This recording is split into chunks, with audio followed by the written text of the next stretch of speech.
আসসালামু আলাইকুম everyone, hopefully সবাই ভালো আছো। এইচএসসি 2023-এর যারা, তাদের জন্য আমি বলতে চাই, তোমাদের স্পেশালি আজকে একটা প্যারাগ্রাফ পড়িয়ে দিতে চাই। প্যারাগ্রাফটা মোস্ট ইম্পর্টেন্ট। আমি অনেক দিন ধরেই আমি প্যারাগ্রাফ পড়াচ্ছি, বাট এটা সেফ সাইড হিসেবে পড়াচ্ছিলাম, সেফ সাইড হিসেবে।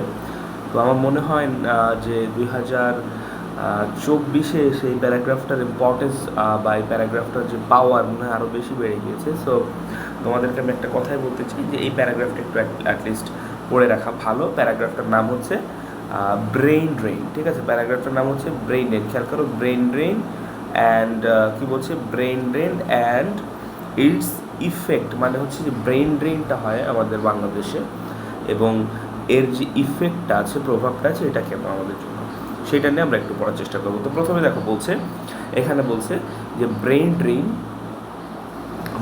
is the departure. Brain drain is the departure of talented and skilled individuals from their motherland to another country. বলছে ব্রেইন ড্রেন হচ্ছে দ্য ডিপারচার, এটা হচ্ছে একটা প্রস্থান। ডিপারচার মানে হচ্ছে প্রস্থান। ব্রেইন ড্রেন হচ্ছে একটা ডিপারচার, প্রস্থান।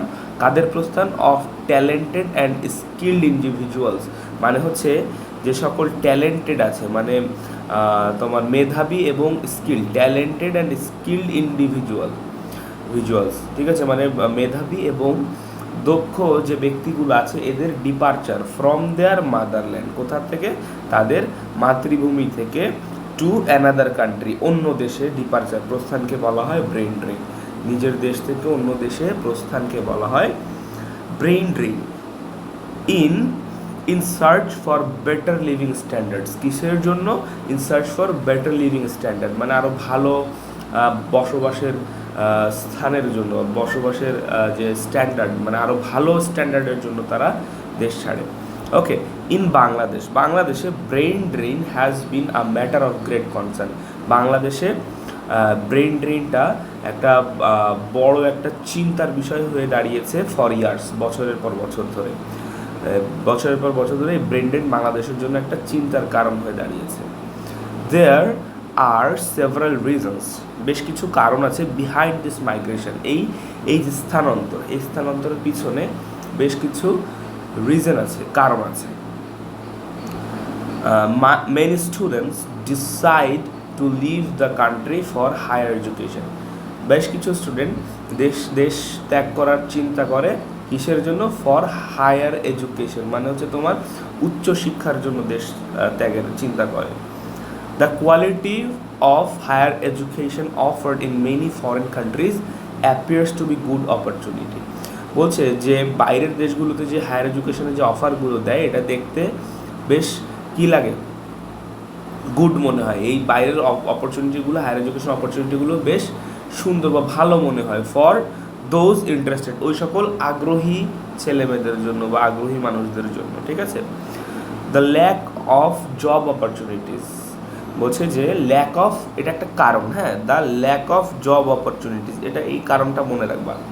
The lack of job opportunities মানে হচ্ছে জবের সুযোগ সুবিধার অভাব, ভালো চাকরির অভাব। Is another reason for migration, এটাও আর একটা কারণ মাইগ্রেশনের, মানে স্থানান্তর, দেশ ছেড়ে চলে যাওয়ার আরও একটা কারণ। এইটা কোনটা? এই যে lack of job opportunities. Since the job market is in our country faces a fierce competition বলছে সিন্স মানে হচ্ছে যেহেতু, the job market in our country, আমাদের দেশের যে জবের বাজার আছে, ফেসেস, এটা কি ফেস করছে? আ ফায়ার্স কম্পিটিশন, একটা হিংস্র প্রতিযোগিতার মুখোমুখি হচ্ছে এটা। অ্যামং দ্য ফ্রেশ গ্র্যাজুয়েটস, কাদের মধ্যে এই প্রতিযোগিতা হচ্ছে? অ্যামং দ্য ফ্রেশ গ্র্যাজুয়েটস, একদম নতুন যারা গ্র্যাজুয়েট হচ্ছে, এদের মধ্যে একটা প্রতিযোগিতা হচ্ছে, একটা ফায়ার্স প্রতিযোগিতা, মানে ফায়ার্স মানে হচ্ছে হিংস্র একটা কম্পিটিশন হচ্ছে। They decide to build their professional life elsewhere, এই জন্য তারা কী করছে? তাদের যে প্রফেশনাল লাইফ আছে, যে চাকরির জীবনটা আছে, কোথায় এটা গড়তে চাচ্ছে? এলসওয়্যার, অন্য কোথাও গড়তে যাচ্ছে, দেশে আর তারা আর গড়তে যাচ্ছে না তাদের প্রফেশনাল ক্যারিয়ারটাকে। ঠিক আছে, সো অ্যাডিশনালি, পাশাপাশি the high paying jobs in the foreign countries is an indicator of their better living condition. বলছে অন্য অন্য দেশে যে হাই পেইং যে জবগুলো আছে, মানে উচ্চ বেতনের যে চাকরিগুলো আছে, এটা তাদের কি কি দেখায়, তাদের নির্দেশ করে, ইন্ডিকেটর, নির্দেশক, কিসের নির্দেশক, এইগুলো হচ্ছে তাদের ভালো জীবনের নির্দেশক, মানে বাংলাদেশের চেয়ে উন্নত জীবনের নির্দেশক সেইগুলা। কনসিকুয়েন্টলি, ফলস্বরূপ, এই যে এগুলো দেখে ফলে কি হচ্ছে, ফলস্বরূপ, কনসিকুয়েন্টলি ইয়াং বাংলাদেশি পিপল, বাংলাদেশের যে ইয়াং পিপল আছে, আর ইগার টু সিক জবস, তারা চাকরি খুঁজতে আগ্রহী হচ্ছে অ্যাব্রড, কোথায়, বিদেশে, ফর বেটার ইনকাম, আরও ভালো ইনকামের জন্য, অ্যান্ড বেটার কোয়ালিটি, এবং আরও ভালো কোয়ালিটি অফ লাইফ, আরও সুন্দর জীবনের জন্য তারা বাইরে জব খুঁজতে বেশি ইন্টারেস্টেড হচ্ছে। ওকে ওকে বলছে but when a number of educated individuals, যখন বেশ কিছু সংখ্যক এডুকেটেড ইন্ডিভিজুয়াল মানে শিক্ষিত ছেলেমেয়ে বা শিক্ষিত ব্যক্তি, ইন্ডিভিজুয়াল মানে ব্যক্তি, যখন বেশ কিছু শিক্ষিত ছেলেমেয়ে লিভ দ্য কান্ট্রি, দেশ ছেড়ে চলে যায়, it is bound to leave a negative impact, এটা অবশ্যই বাধ্য, বাউন্ড টু মানে বাধ্য, এটা বাধ্য, লিভ আর নেগেটিভ ইম্প্যাক্ট, একটা নেগেটিভ প্রতিক্রিয়া পড়তে বাধ্য অন দ্য কান্ট্রিজ ডেভেলপমেন্ট, দেশের উন্নয়নের উপর, ঠিক আছে, একটা নেগেটিভ ইম্প্যাক্ট আসতে বাধ্য। The loss of valuable human resources, এই যে মূল্যবান হিউম্যান রিসোর্সেস মানে মূল্যবান মানব সম্পদ, এই যে মূল্যবান মানব সম্পদের যে লসটা, ঘাটতিটা কী করে, হিন্ডার্স ইকোনমিক গ্রোথ, এটা পিছিয়ে দেয় বা এটা ক্ষতি করে, হিন্ডার মানে হচ্ছে তোমার দাবিয়ে রাখা, চাপিয়ে রাখা, ক্ষতি করা, এটা কি ইকোনমিক গ্রোথকে ক্ষতি করে, যে অর্থনৈতিক যে বৃদ্ধি আছে এটাকে পিছিয়ে দেয়। It creates a shortage of skilled workers, এটা কি করে, স্কিল্ড ওয়ার্কার্সের শর্টেজ তৈরি করে, মানে দক্ষ কর্মীর শর্টেজ তৈরি করে, ইন দ্য প্রফেশনাল ফিল্ড, কোথায়, চাকরির ক্ষেত্রে। অ্যান্ড থ্রেটেন্স এবং হুমকি হয় সেক্টরস লাইক এডুকেশন, কোন সেক্টরের জন্য হুমকি হয়, like education, health care, technology, research and such, এই ধরনের রিসার্চ, এডুকেশন, টেকনোলজি, স্বাস্থ্য, এই ধরনের ক্ষেত্রে একটা হুমকি হয়ে দাঁড়ায়, এই যে ভালো ভালো ছেলেমেয়েরা সব বিদেশে চলে যাচ্ছে, ঠিক আছে।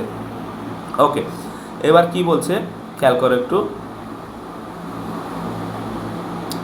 বলছে